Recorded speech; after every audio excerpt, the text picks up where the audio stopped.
কোনো ভোট কেন্দ্রে অতিরিক্ত কোনো ব্যালট পেপার যাবে না। কিন্তু আজকে যেহেতু শহীদ সালাম বরকত হলে 101টা অতিরিক্ত ব্যালট পেপার গিয়েছে, সে বিষয়টা আমাদেরকে একটু চিন্তার মধ্যে ফেলে দেয়। দীর্ঘ 33 বছর পর জাহাঙ্গীরনগর বিশ্ববিদ্যালয়ে জাকসু নির্বাচন অনুষ্ঠিত হতে যাচ্ছে। আমরা সবাই ইতিহাসের একটা সাক্ষী হতে যাচ্ছি। আমি সহ আমাদের ক্যাম্পাসের সকল স্টুডেন্ট সেই ইতিহাসের সাক্ষী হতে যাচ্ছি যে আমরা একটি জাকসু নির্বাচন অনুষ্ঠিত হতে যাচ্ছি ইনশাল্লাহ। আজকে সকাল 9টা থেকে আমাদের ক্যাম্পাসে জাকসু নির্বাচনে ভোট গ্রহণ শুরু হয়েছে। ইতিমধ্যে আপনারা লক্ষ্য করেছেন যে বিভিন্ন ভোট কেন্দ্রগুলোতে লাইন ধরে আমাদের ক্যাম্পাসের স্টুডেন্টরা ভোট দিচ্ছেন। কিন্তু তারপরেও আমরা বিভিন্ন জায়গায় বেশ কিছু অসঙ্গতি লক্ষ্য করছি। আমরা সে অসঙ্গতিগুলোর কথা যদি বলি, প্রথমেই আসে প্রাক্তন শিক্ষার্থীদের কথা। যে বিশ্ববিদ্যালয় প্রশাসন নির্বাচন কমিশন বলেছিলেন আজকে সকাল 6টা থেকে ক্যাম্পাসে কোনো সাবেক শিক্ষার্থী থাকতে পারবে না, কিন্তু আপনারা ইতিমধ্যে লক্ষ্য করেছেন যে ক্যাম্পাসে এখন পর্যন্ত সাবেক শিক্ষার্থীদের আনাগোনা লক্ষ্য করছি। বিভিন্ন ভোট কেন্দ্রের পাশেই তাদের অবস্থান দেখতে পাচ্ছি। এই বিষয়টা আমাদেরকে একটু চিন্তার মধ্যে ফেলে দেয়। তার পাশাপাশি আরও একটা বিষয় আমিও আপনাদের জানিয়ে দিতে চাই। আমাদের শহীদ সালাম বরকত হলে টোটাল ভোটার সংখ্যা 299 জন, কিন্তু ওই ভোট কেন্দ্রে টোটাল ব্যালট পেপার গিয়েছে 400টা। এই যে 101টা অতিরিক্ত ব্যালট পেপার কেন গিয়েছে সে বিষয়ে ওই ভোট কেন্দ্রে যিনি দায়িত্বে আছেন তাকে জিজ্ঞেস করা হয়েছিল 101টা অতিরিক্ত ব্যালট পেপার কেন এসেছে। তিনি সেটার কোনো যৌক্তিক ব্যাখ্যা দিতে পারেননি, বলে যে কেন এসেছে তিনি জানেন না। এ হলো বিষয়। আমরা বিশ্ববিদ্যালয় প্রশাসন যেদিন ব্যালট পেপার ছাপিয়েছে ওই দিন আমরা খবর পেয়েছিলাম বিশ্ববিদ্যালয় প্রশাসন 10% অতিরিক্ত ব্যালট পেপার ছাপিয়েছে। আমরা ওই দিনই বিশ্ববিদ্যালয় যে নির্বাচন কমিশন আছে ওনাদের জানিয়েছিলাম যে 10% ব্যালট পেপার অতিরিক্ত কেন। ওনারা জবাব দিয়েছিলেন যে আসলে কিছু ব্যালট পেপার হয়তো নষ্ট হয়ে যেতে পারে, এই কারণে ওনারা যুক্তি দিয়েছিলেন। কিন্তু ওই দিন আমাদের সাথে বৈঠকের পরে সিদ্ধান্ত হয়েছিল কোনো ভোট কেন্দ্রে অতিরিক্ত কোনো ব্যালট পেপার যাবে না।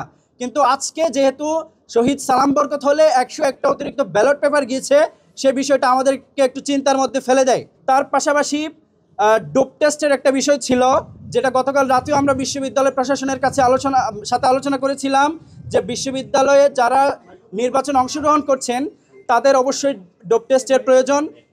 সেজন্য বিশ্ববিদ্যালয় প্রশাসন ডোপ টেস্টের আয়োজন করেছিল, কিন্তু ডোপ টেস্টের রেজাল্ট এখন পর্যন্ত নির্বাচন কমিশন প্রকাশ করেনি এবং বলা হয়েছিল যারা ডোপ টেস্টে অংশগ্রহণ করবে না বা পার্টিসিপেট করবে না তাদের রেজাল্ট বাতিল হবে। কিন্তু এখন পর্যন্ত আমরা খবর পেয়েছি অনেকেই ডোপ টেস্টে অংশগ্রহণ করেনি, কিন্তু তাদের কোনো তালিকা বিশ্ববিদ্যালয় নির্বাচন কমিশন এখন পর্যন্ত প্রকাশ করেনি। তার পাশাপাশি আমরা যারা ডোপ টেস্টে অংশগ্রহণ করেছি তাদের যে রেজাল্ট পজিটিভ নাকি নেগেটিভ এই সংক্রান্ত কোনো তালিকা বিশ্ববিদ্যালয় নির্বাচন কমিশন দেয়নি। পোলিং এজেন্টের বিষয়ে গতকাল রাতে সিদ্ধান্ত হয়েছিল যে বিশ্ববিদ্যালয় প্রশাসনকে আমরা নির্বাচন কমিশনকে জানিয়েছিলাম অবশ্যই প্রত্যেকটা ভোট কেন্দ্রে পোলিং এজেন্টের প্রয়োজন আছে। সেই প্রেক্ষিতে গতকাল রাতে ইনস্ট্যান্ট সিদ্ধান্ত নিয়ে একটা প্রজ্ঞাপন জারি করা হয় যে অবশ্যই প্রত্যেকটা ভোট কেন্দ্রে পোলিং এজেন্ট রাখবেন। কিন্তু সকালবেলা যখন বিভিন্ন ভোট কেন্দ্রগুলোতে আমাদের পোলিং এজেন্টরা গিয়ে পরিচয় দিচ্ছেন যে আমি এখানে পোলিং এজেন্ট হিসেবে থাকবো, তখন বিভিন্ন ভোট কেন্দ্র থেকে বলতেছে আমরা তো আসলে এই বিষয়টা জানি না। আমার প্রশ্ন হচ্ছে বিশ্ববিদ্যালয় নির্বাচন কমিশন যেখানে প্রজ্ঞাপন জারি করে দিয়েছেন এটা সবারই জানার কথা, কিন্তু বিভিন্ন ভোট কেন্দ্রগুলোতে বলা হচ্ছে আমরা আসলে জানি না। কিন্তু পরবর্তীতে বিষয়টা একটু ওই সমস্যাটা সমাধান হয়েছে।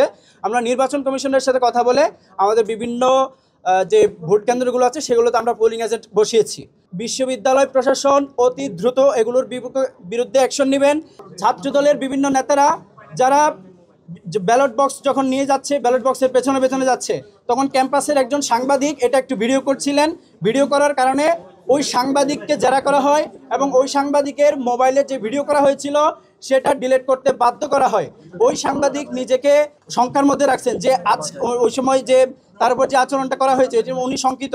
তো এই বিষয়গুলো আসলে একটি অবাধ সুষ্ঠু নিরপেক্ষ নির্বাচন হওয়ার ক্ষেত্রে একটু আমাদের মধ্যে শঙ্কা তৈরি করে। আমাদের ক্যাম্পাসে দীর্ঘ 33 বছর পর যে একটি নির্বাচন হতে যাচ্ছে, আমাদের বিশ্ববিদ্যালয় যে এত সুন্দর একটি নির্বাচন প্রত্যাশা করে সেটার ইতিহাসে সাক্ষী হতে যাচ্ছে। তো আমরা মনে করি নির্বাচন কমিশন অবশ্যই একটি অবাধ সুষ্ঠু, নিরপেক্ষ, নির্দলীয় নির্বাচন আমাদেরকে উপহার দিবে, আমরা সেই প্রত্যাশা রাখি। এবং যদি আমরা এভাবে একটি অবাধ, সুষ্ঠু, নিরপেক্ষ নির্বাচন উপহার পাই, আমরা মনে করি বাংলাদেশ ইসলামী ছাত্র শিবির সমর্থিত সমন্বিত শিক্ষার্থী জোট প্যানেল পূর্ণাঙ্গভাবে জয়লাভ করতে পারবে বলে আমরা প্রত্যাশা করি।